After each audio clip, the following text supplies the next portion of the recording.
Okey.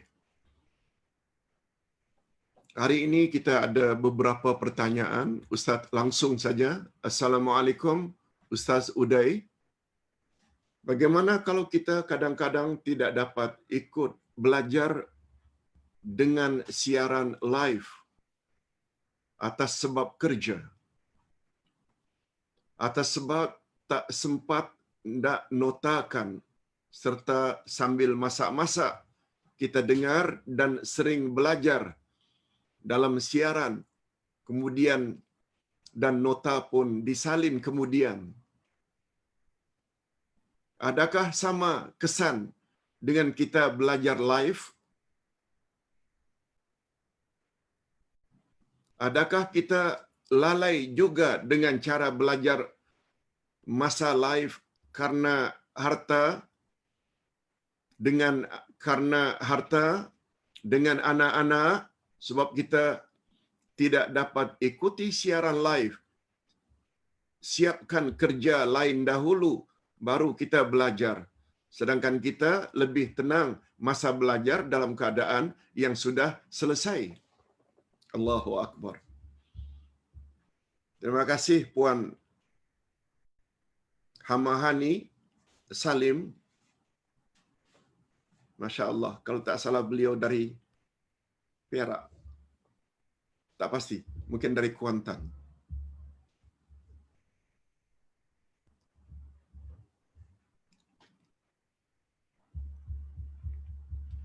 Rasulullah sallallahu alaihi wasallam pernah menasihati seorang sahabat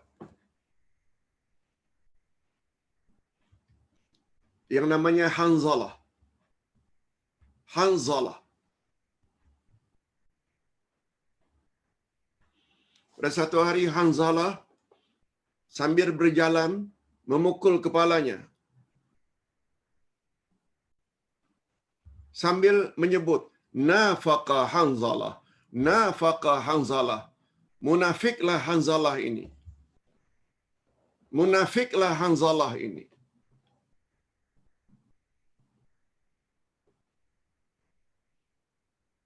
Ternampak oleh Abu Bakar As-Siddiq.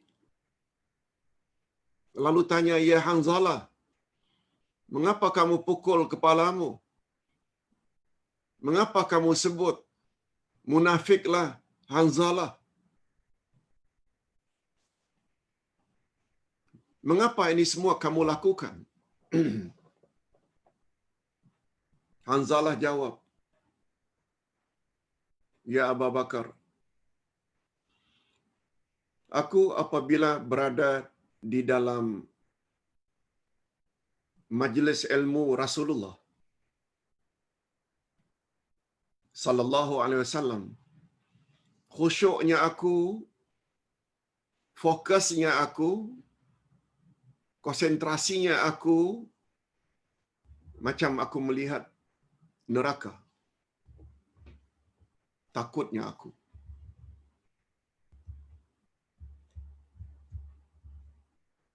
Tapi bila aku keluar dari majlis ilmu Rasulullah, aku dah sibuk dengan duniaku, isteri, dengan anak-anak, dengan bisnesku.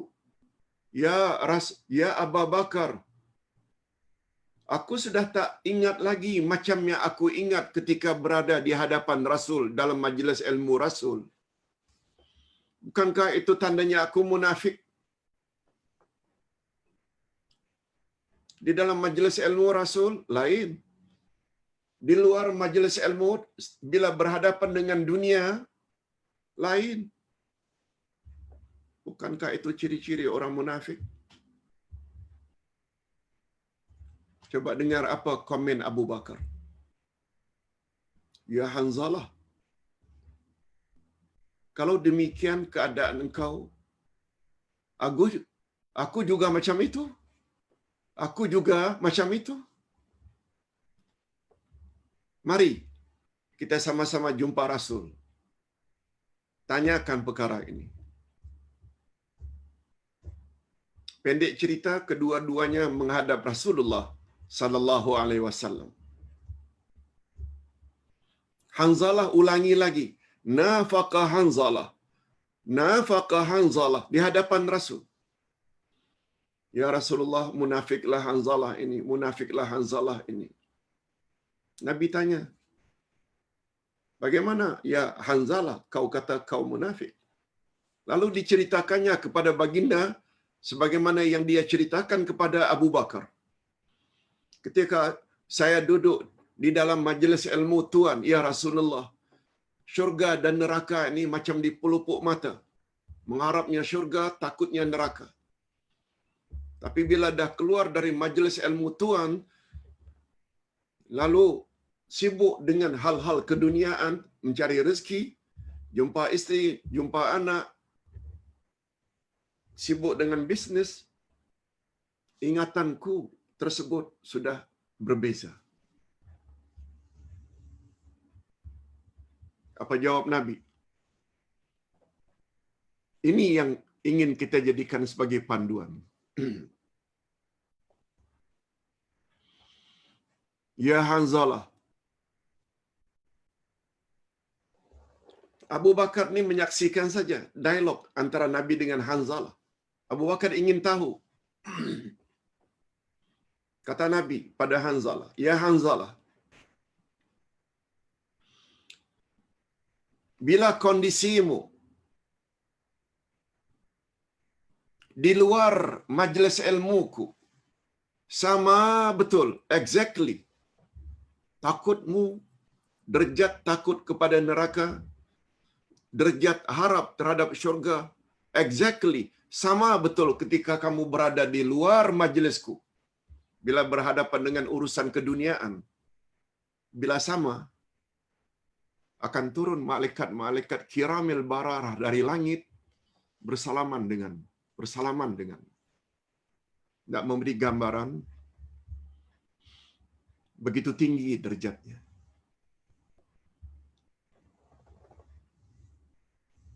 Sebagaimana Nabi pernah sebut, man qara'al Qur'an wa huwa mahirun lahu fahuwa ma'al kiramil bararah. Siapa yang membaca Al-Quran dengan mahir, lancar, fasih, dia setaraf dengan malaikat kiramil bararah. Ini malaikat yang turun tadi, yang bersalaman dengan Hanzalah. Kita teruskan hadis yang kedua ni. Wa man qara'al Qur'an wa huwa yatata'tal wa huwa alaihi syaq falahu ajran atau kama qala Rasul sallallahu alaihi wasallam. Tetapi apabila seseorang membaca Al-Quran terbeta-beta, ya tak maknanya tersangka-sangka, tak lancar.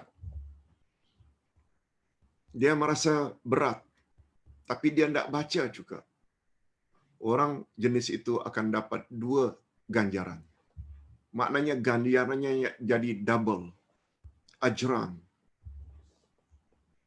Itu sebabnya bila kita rasa tak begitu lancar, jangan give up. Jangan serik. Terus. Segala sesuatu memang tak lancarlah dulu. Lama-lama akan lancar. Nah, sekedar nak menyebut tentang malaikat kiramil bararah. Ya Hanzalah, bila keadaanmu di luar sana sama betul sebagaimana keadaanmu, perasaan takut dan harap di dalam majlis ilmuku, niscaya malaikat di langit kiramil bararah akan turun bersalaman denganmu. Walakin ya Hanzalah, tetapi wahai Hanzalah, sa'atan. Tetapi Hanzalah, engkau hendaklah bersikap sesaat dan sesaat. Kita tidak faham kalau hanya melalui terjemah harfiah. Tapi ulama hadis menjelaskan, sesaat maksudnya sesaat dan sesaat. Sesaat dalam hidup ini fikir tentang akhirat. Dan sesaat yang lain fikir tentang duniamu. Tak ada masalah ketika kamu sedang berbisnes. Tidak salah ketika kamu bersama dengan keluargamu. Kamu tidak ingat tentang syurga neraka. No problem. Itu maksudnya. Sesaat fokus kepada akhirat. sesaat yang lain fokus kepada keduniaanmu. Betul tak semua kita memohon Rabbana atina fid dunya hasanah wa fil akhirati hasanah. Kembali kepada pertanyaan Hamahani tadi. Tidak jadi masalah bila bertepatan live atau online ini, ketika itu kita sedang buat kerja. Mungkin kita berniaga, mungkin kita sedang memasak. Mungkin kita ada kerja-kerja tertentu sehingga tidak bersama dengan majlis ilmu. No problem. Apalagi setiap live yang kita buat ni ada recordingnya yang kita boleh dengar nanti sebelah malam atau sebelah petang ketika kita sedang free. Buatlah kerja yang sekarang ini. Ini maknanya sa'atan. Tak ada masalah. Tidak ada masalah. Malah kita yang apabila dapat mendengar pun sambil menggosok, sambil jaga anak, sambil memasak yang kadang-kadang kurang sempurna, Ustaz anjurkan dengar balik nanti ketika kita sedang free. Wallahu a'lam. Itu jawaban Ustaz. Tak ada masalah. Pertanyaan yang kedua, PD. Salam Ustaz. Bolehkah kita di dalam salat wajib kita membaca ayatul kursi? Maaf, lari dari topik. PD,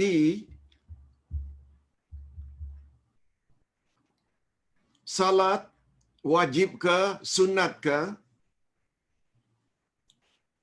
Dia ada rukun. Ada namanya rukun qalbi, itu niat. Rukun hati, itu niat. Ada rukun fi'li, qiyam, ruku, ini fi'il, perbuatan, sujud, salam. Ada namanya rukun qauli. Qauli ini ucapan. Ucapan dalam salat pula terbagi dua. Ada yang wajib atau rukun dan ada yang sunat. Allahu Akbar, ucap itu tu rukun. Tak ucap tak sah salat. Diakhiri dengan salam. Assalamualaikum warahmatullah. Yang pertama, ke kanan. Itu rukun, mesti baca. Itu sebabnya definisi salat, salat adalah perbuatan yang diawali dengan takbiratul ihram dan diakhiri dengan salam. Setelah takbiratul ihram, baca doa iftitah. Wajjahtu wajhiya ke, Allahu Akbar kabira ke, Allahumma ba'id baini wa baina khataaya ya ke, doa iftitah, hukumnya sunat. Baca boleh, tak baca pun tetap sah salat. Kemudian baca Al-Fatihah. Al-Fatihah itu rukun, mesti baca. Adapun setelah Al-Fatihah kita baca ayat-ayat Quran. Inna a'tainaka al-kautsar ka, qul huwallahu ahad, qul ya ayyuhal kafirun, sabbihisma rabbikal a'la.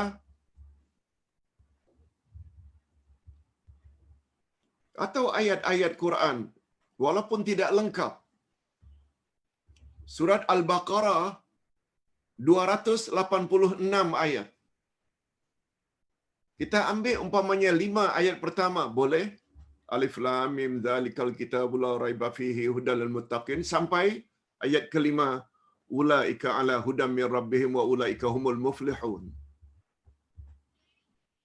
Kita ambil ayat 255 saja yang kita panggil dengan ayatul kursi juga boleh.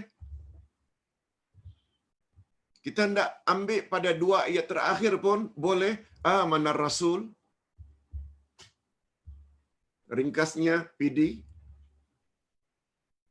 Karena ayatul kursi itu adalah ayat Quran. Ayat 255 Al-Baqarah. Sah salat kita dan baik Ustaz selalu kadang-kadang dalam tahajud Ustaz kepilkan Ayatul Kursi 255, 256 la ikraha fid din, ayat 257 Allahu la ilaha illa Allah, Allahu la huwa Allahu allazi la ilaha illa huwa alimul ghaibi wasyahadah. Maaf, Allahu waliyul ladzina amanu yukhrijuhum minaz zulumati ilan nur. 3 ayat berturut-turut, 255 Ayatul Kursi, 256, 257, satu rakaat. Rakaat kedua pula 3 ayat terakhir. Lillahi ma fis samawati wa ma fil ardh. Sambung amanar rasulu bima unzila ilaihi. Sambung la yukallifullahu nafsan illa wus'aha. Ringkasnya, bila kita baca setelah Al-Fatihah Ayatul Kursi, sah salat kita dan sangat bagus. Apalagi ayat itu disebut oleh Nabi sebagai penghulu semua ayat Al-Quran. Okey, kita teruskan dengan pertanyaan berikut. Judijah. Salam Ustaz. Jika kita bekerja dan gaji yang dapat selain membuat bayaran hutang, diagih-agihkan juga untuk menolong agama Allah dan hamba Allah. Apakah syarikat, apabila syarikat buang kerja, adakah boleh kita fikir macam mana hendak menolong lagi? Duit dah tak banyak macam sebelum ini, sedangkan mereka bergantung kepada derma kita untuk meneruskan urusan harian. Salah ke fikir macam itu, Ustaz? Apa yang Judijah fikir itu sangat baik, sangat terpuji. Tapi ingat, sebagaimana pertanyaan semalam, Ustaz, saya jadi susah hati. Ilmu kita tambah. Banyak tahu tentang perintah agama, sunnah Rasul. Tapi tak mampu berbuat semuanya, Ustaz. Saya jadi susah hati. Tolong beri pencerahan, Pak Ustaz. Hadirin dan hadirat, masih ingat tak jawaban Ustaz? Nabi yang cakap. Ini Allah dah cakap memang banyaklah. Ayat 286 dari surat Al-Baqarah, ayat terakhir, la yukallifullahu nafsan illa wus'aha. Allah tidak memberatkan manusia kecuali apa yang dia termampu. Ayat 284 Al-Baqarah juga, yuridullahu bikumul yusra wala yuridu bikumul usra. Allah menyukai, Allah mau menyenangkan kamu dan Allah tak mau menyusahkan kamu. Ayat 16 surat At-Taghabun, ittaqullah mastata'tum. Bertakwalah kamu kepada Allah semampu yang kamu boleh. Ayat Quran. Hadis Nabi pula, bila kamu tidak mampu salat berdiri, salat fardu, hendaklah kamu duduk. Bila tak mampu duduk, hendaklah kamu salat dalam keadaan baring. Andai kata kamu tidak dapat atau tidak mampu mengetahui arah kiblat, salat saja menghadap manapun. Semua mengandung keringanan. Dan yang paling tepat sekali, bersesuaian dengan apa yang ditanya, apa kata Nabi? Ustaz dah sebut malam semalam.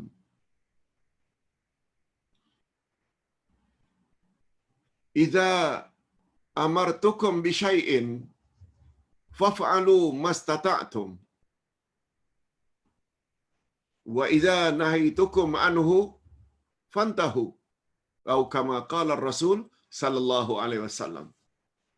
Apa kata Nabi? Terhadap apa yang aku suruh, agar kamu buatlah setakat apa yang kamu termampu. Tetapi terhadap apa yang aku larang, jauhi olehmu. Tanpa Nabi sambung, setakat kamu mampu. Terhadap larangan, mesti jauhi sejauh-jauhnya. Bila terlanggar juga, segera tobat. Tetapi terhadap suruhan Allah, buatlah yang termampu. Nah, dalam hal judijah, dulu ketika bekerja, dapat gaji, dapat allowance, bolehlah kita agih-agihkan. Tapi setelah kita sudah tidak bekerja lagi, income tak banyak, jangan fikirkan kita berdosa. Tak. Ayat Ustaz dah bacakan tadi. Allah tidak mau memberatkan manusia kecuali apa yang mereka termampu. Cuma nasihat Ustaz, walaupun duit tidak sebanyak dulu, terus bantu setakat yang termampu. Sebab di antara ciri-ciri orang yang bertakwa, Allah sebut pada ayat 134 surah Ali Imran. Surah Ali Imran 134. Ustaz bacakan ayatnya. وَسَارِعُوا إِلَى مَغْفِرَةٍ مِّن رَّبِّكُمْ وَجَنَّةٍ عَرْضُهَا السَّمَاوَاتُ وَالْأَرْضُ أُعِدَّتْ لِلْمُتَّقِينَ.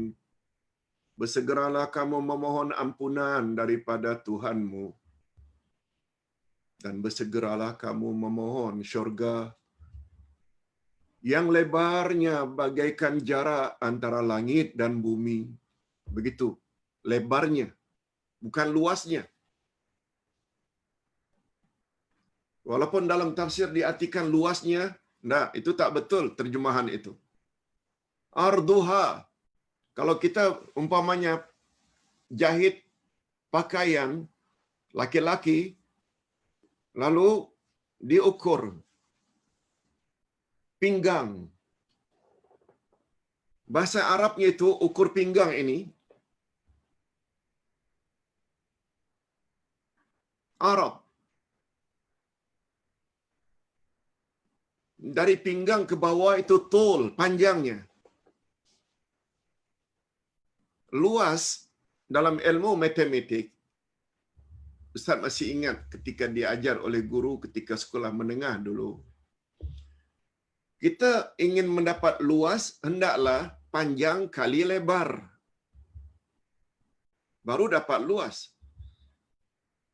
Luas itu bahasa Arabnya Arab. Arduhas samawati wal ard.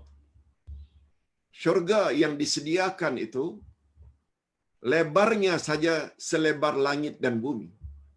Antara langit dan bumi, bukan luasnya. Okey.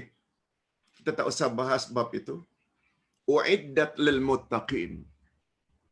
Syurga yang sebegitu hebatnya, besarnya, disediakan untuk orang-orang yang bertakwa. Uiddat, disediakan lil muttaqin, orang-orang yang bertakwa. Lalu apa sifat orang bertakwa pertama-tama disebut oleh Allah dalam ayat itu? 1, 3, 4. Alladzina yunfiquna fis sarra'i wad dharra. Yaitu mereka yang infak, mereka yang spend, mereka yang beri sedekah, bantuan, fis sarra'i wad dharra.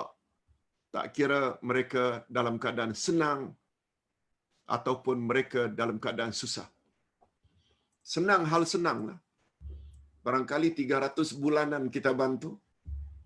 Tapi dalam keadaan susah, takkan tak boleh bantu RM30, RM10. Itu maksudnya. Itu maksudnya. Allah menggambarkan itu sifat orang yang bertakwa. Kalau boleh, jangan tidak bantu langsung. Sebab ada hadis Nabi, sedekah tidak akan mengurangi hartamu. Sedekah tidak akan mengurangi harta kamu. Apalagi Nabi berjanji dalam hadisnya sahih riwayat Imam Muslim, wallahu fi aunil abdi ma kana al abdu fi auni akhi. Allah pasti akan tolong hambanya selama dia suka tolong orang lain. Bukan masalah banyak sikitnya, bukan. Demikian nasihat Ustaz, kalau boleh diterima. Terakhir, Ustaz, hidayah dan taufik milik Allah. Bagaimana mendapatkannya? Safar utai safar. Bagus. Hadirin dan hadirat, coba pahami makna hidayah. Hidayah artinya petunjuk. Tapi dalam pandangan Ahlu Sunnah wal Jamaah, hidayah terbagi dua. Hidayah terbagi dua.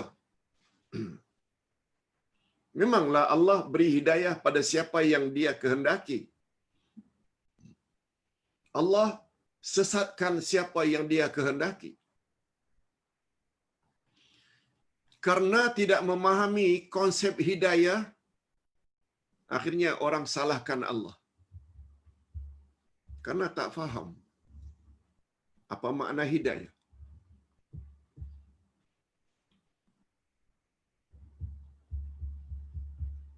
Bila kita belajar Al-Asma'ul Husna, Al-Hadi, Allah yang Maha Pemberi Hidayah.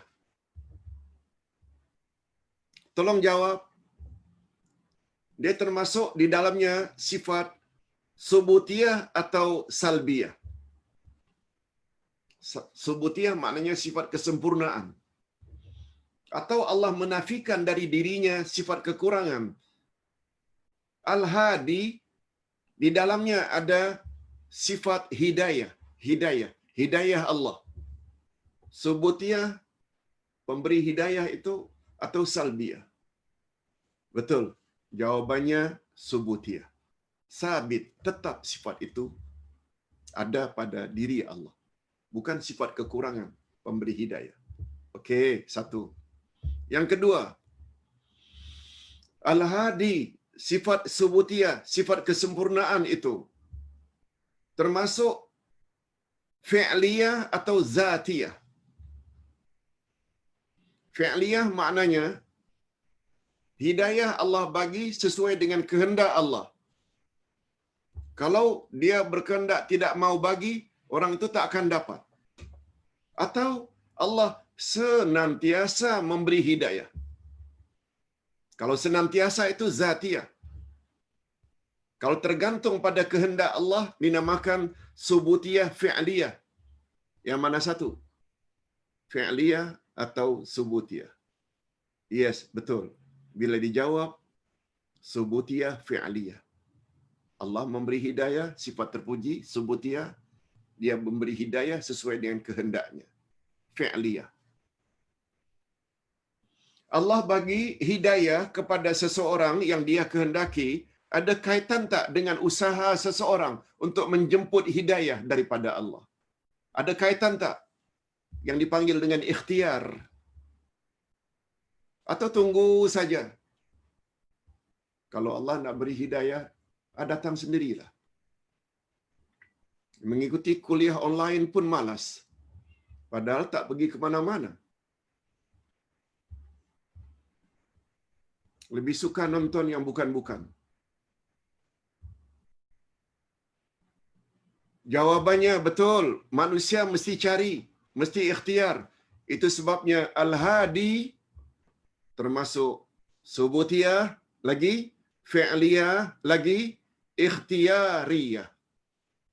Okey, setelah faham itu baru Ustaz ingin jelaskan. Menurut Ahlus Sunnah wal Jamaah fahaman yang betul, hidayah terbagi dua.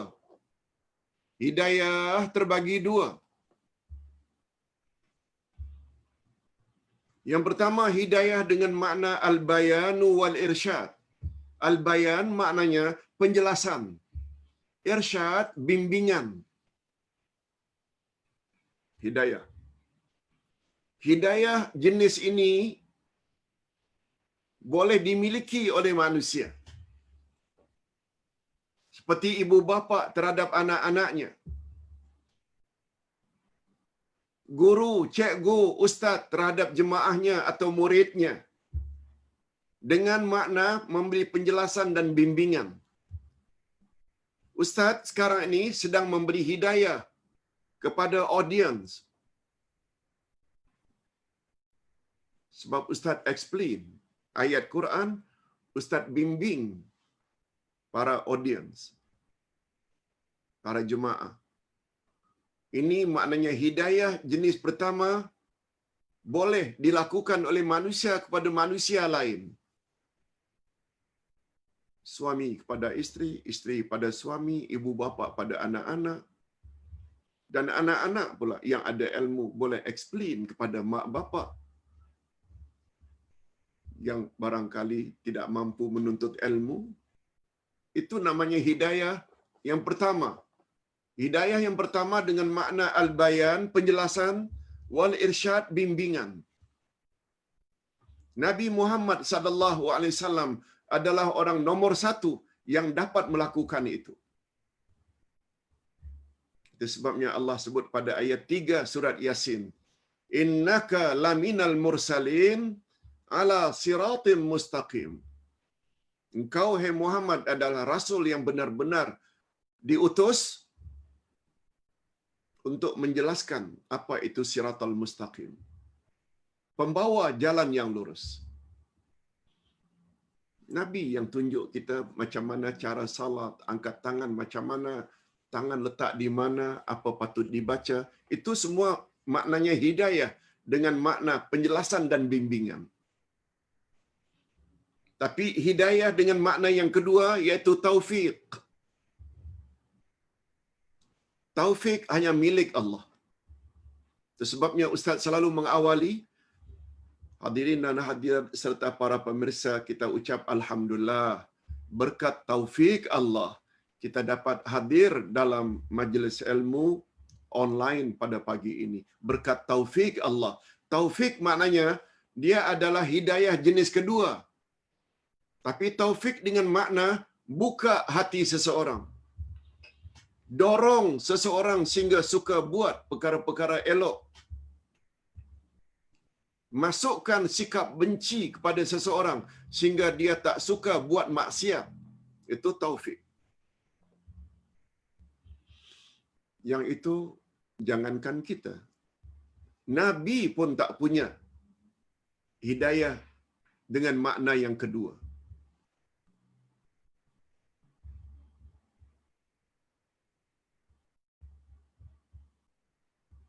Itu sebabnya Allah Subhanahu Wa Taala menyebut Nabi memberi hidayah ke jalan yang lurus. Innaka latahdi ila siratal mustaqim. Sesungguhnya engkau adalah pemberi hidayah ke jalan yang lurus. Itu hidayah dengan makna yang kedua, yang pertama, penjelasan dan bimbingan. Tetapi Allah Subhanahu Wa Taala menafikan hidayah itu milik Nabi.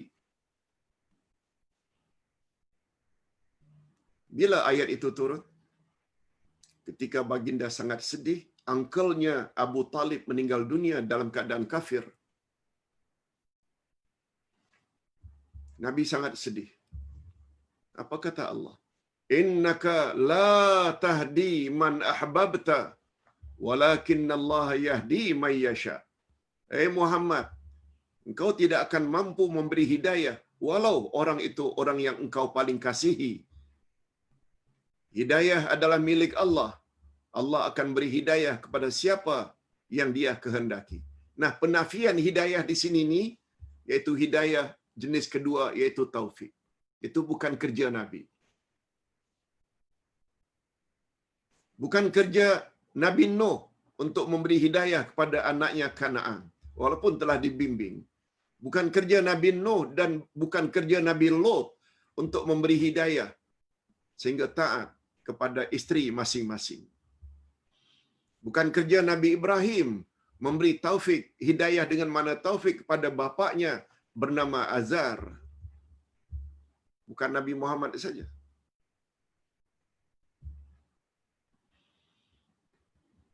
Akhirnya Nabi Muhammad berjanji di hadapan jenazah pamannya bahwa dia akan minta ampun pada Allah bagi pihak pamannya Abu Talib. Ditegur lagi oleh Allah, "Ya ayuhan Nabi, wahai Nabi, jangan sekali-kali kamu minta ampun kepadaku bagi pihak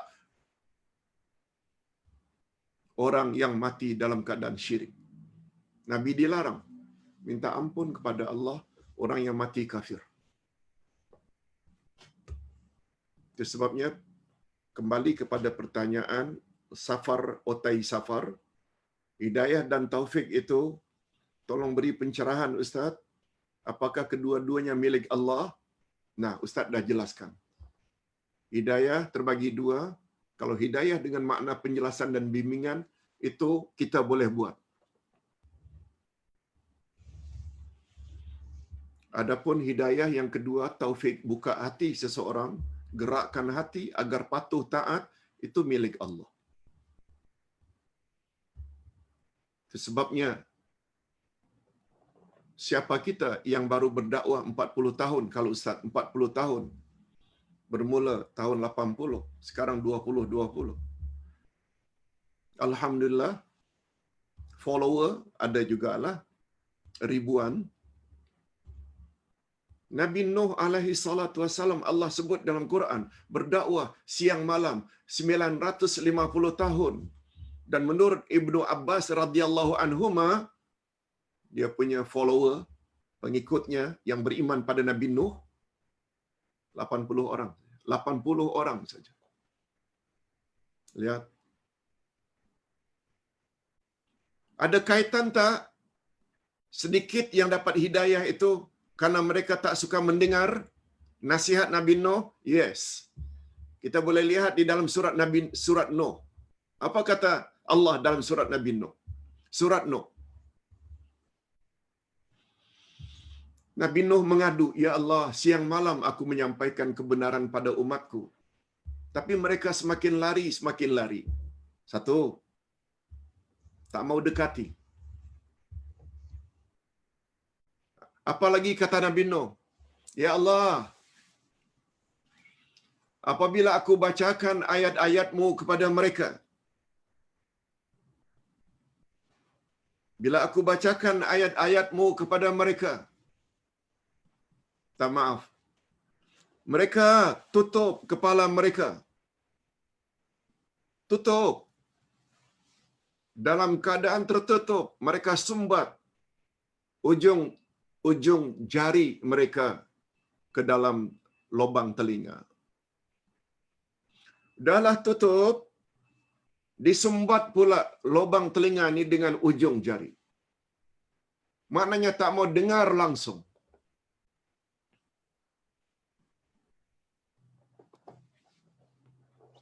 Tak mau dengar langsung.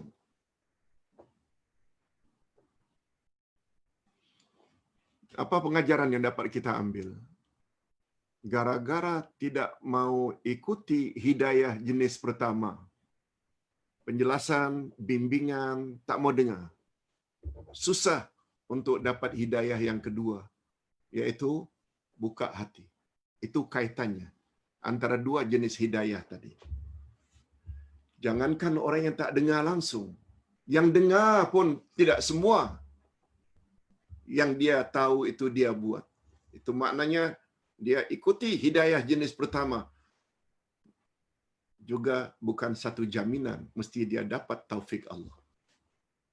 Mudah-mudahan kita diberi oleh Allah Subhanahu wa taala nikmat bukan saja mendapat hidayah jenis pertama, tapi juga mendapat hidayah jenis yang kedua, yaitu taufik Allah. Ustaz kira karena pertanyaannya sudah habis dan alhamdulillah masa pun sudah cukup, jam 12 kurang 2 minit.